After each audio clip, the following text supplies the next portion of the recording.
O cenário e o desenvolvimento de Rebel Ridge é muito parecido com o de Rambo, Programado para Matar. Embora as diferenças que há entre esses dois filmes revelem tanto o amadurecimento dos temas discutidos no cinema hollywoodiano, como também a diferença de premissa e contexto essenciais a essas histórias. Enquanto John Rambo retornava da guerra do Vietnã com estresse pós-traumático, e isto dificultava a sua tentativa de se encaixar na sociedade norte-americana daquele período, sobretudo quando atravessa a cidadezinha chefiada por um xerife que não aceita a presença daquele forasteiro. Aqui Terry, interpretado por Aaron Pierre, é um homem que também está atravessando uma pequena cidadezinha e cuja presença não é benquista pela polícia local. Uma das razões para que isso aconteça é que, apesar de ser um veterano do exército, ele é confundido com um criminoso em razão da cor da pele dele. A abordagem desastrada da polícia apreende os 36 mil dólares que ele carregava consigo para soltar o primo dele que estava mantido na delegacia local, quanto para começar um novo negócio e tirar aquele garoto do mundo das drogas. Só que tudo isto vai por água abaixo no instante em que a bicicleta, através da qual ele esperava chegar no Fórum Municipal, é derrubada por um carro de polícia. Além do mais, diferente de Programado para Matar, a polícia aqui é visivelmente corrupta. E mesmo tendo sido objeto de um procedimento judicial que teria retificado e corrigido as condutas da polícia, na realidade, a única coisa que aconteceu sob o manto do personagem interpretado por Don Johnson é a modernização dos mecanismos de corrupção que são adotados e que são enxergados pelas pessoas que trabalham no serviço público local e ignorados, já que, em razão disso, começa a entrar dinheiro dentro da cidade e ela deixa de estar numa posição de insolvência, uma posição em que ela se subordinaria ao orçamento do condado. Então, apesar das semelhanças do contexto e do desenvolvimento, particularmente em como um homem, que é um exército de um homem só na realidade, coloca-se contra a força policial local em razão daquilo que acredita ser correto, a premissa e o contexto acabam criando uma obra bastante diferente e muito bem dirigida pelo diretor Jeremy Saulnier. É um diretor que até então não me decepcionou depois de seus trabalhos em Sala Verde, Ruína Azul e o mais recente Noite de Lobos. E aqui ele demonstra uma racionalidade que parece muito com a racionalidade do protagonista. A racionalidade que a direção traz a esse filme é representada pela maneira paciente e pela maneira conformista com que Terry responde aos policiais, sem nunca desafiar a autoridade deles, porque ele sabe exatamente o que acontece quando um homem negro desafia a autoridade de pessoas brancas, particularmente em uma cidade que mantém resquícios do período escravocrata.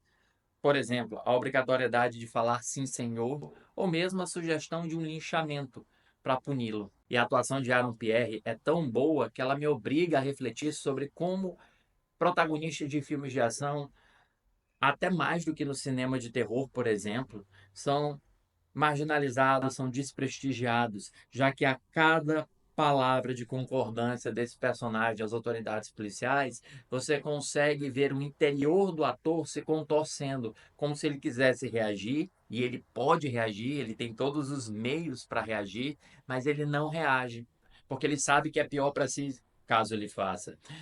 E esse comportamento da atuação mantém-se sólido pelo menos por 50 minutos de filme. Eu até fiz esse registro. A primeira vez que ele muda o tom de voz e em que ele demonstra emoção é aos 50 minutos de um filme de 2 horas de duração, para você perceber como o ator estava consciente do papel que ele estava interpretando e consciente de como representá-lo de uma maneira que fosse tanto convincente para o espectador, mas sobretudo coerente com o estilo de narrativa adotado por Jeremy Saulnier. Diferente de Programado para Matar ou diferente de outros filmes similares, ele está muito menos preocupado com a violência propriamente dita, com o justiçamento ou com aquele sentimento de vingança que nós, espectadores, poderíamos sentir ao assistir Terry tomando a justiça com as próprias mãos ou fazendo o que ele deve fazer, utilizando as armas que ele possui.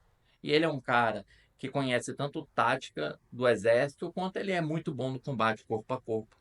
Mas o filme não é sobre isso. É sobre procurar o meio de escapar daquela situação com menor potencial lesivo, diferente de Programada para Matar, em que John Rambo poderia simplesmente livrar-se de toda aquela cidade se isso significasse sobreviver no fim da narrativa. E Terry é melhor como personagem quanto mais perto ele chega do extremo, mais perto ele chega do abismo, mas ele dá meia volta, esfria a cabeça e toma aquela decisão que lhe parece a mais apropriada.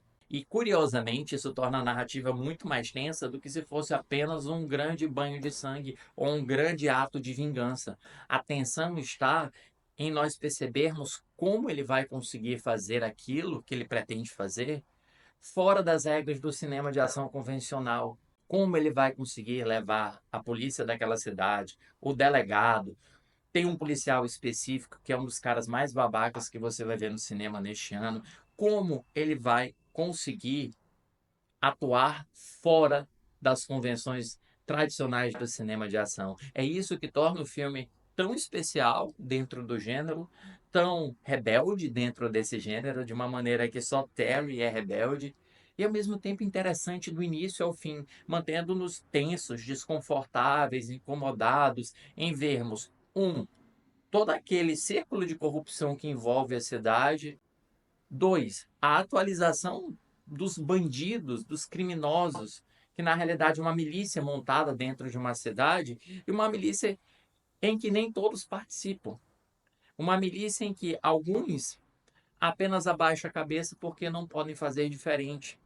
Outros aceitam participar porque têm filhos, porque têm famílias. E outros são sérficos. Outros são policiais inconformados com a maneira com que a polícia está lidando com a realidade que convive. Três, um filme que não faz a polícia ser necessariamente esse grande vilão, apesar de tudo que eu falei antes. Na realidade, é um problema sistêmico no qual a polícia, sem orçamento, sem credibilidade, começa a afundar cada vez mais nos seus próprios vícios, na sua própria truculência. E o filme explora, em uma frase muito inteligente, inclusive, que não é o fato de você estar certo que faz com que eu esteja errado. Rebel Ridge é um filme complexo tematicamente, é um filme que, mesmo que procure um final demasiadamente otimista, ainda mais considerando tudo que nós tínhamos visto até então sobre a corrupção sistêmica dentro das forças policiais e dentro do próprio Estado norte-americano, ainda assim proporciona uma experiência rara e ímpar dentro de um cinema que parece que nós já vimos tudo que ele já tinha a nos oferecer, e ainda bem que o Jeremy Saulnier nos mostrou que não. Há muita coisa bacana que nós podemos descobrir apenas modificando premissa, apenas modificando contexto, apenas ajustando algumas variáveis de uma história que nós já conhecemos. Para o filme eu dou 4 estrelas em 5 e lembro para vocês que ele está no catálogo da Netflix. E se por algum motivo você estiver atravessando a cidadezinha onde eu estou e parou nesse vídeo, siga o Cinema com Crítica para mais críticas de lançamentos no streaming e no cinema.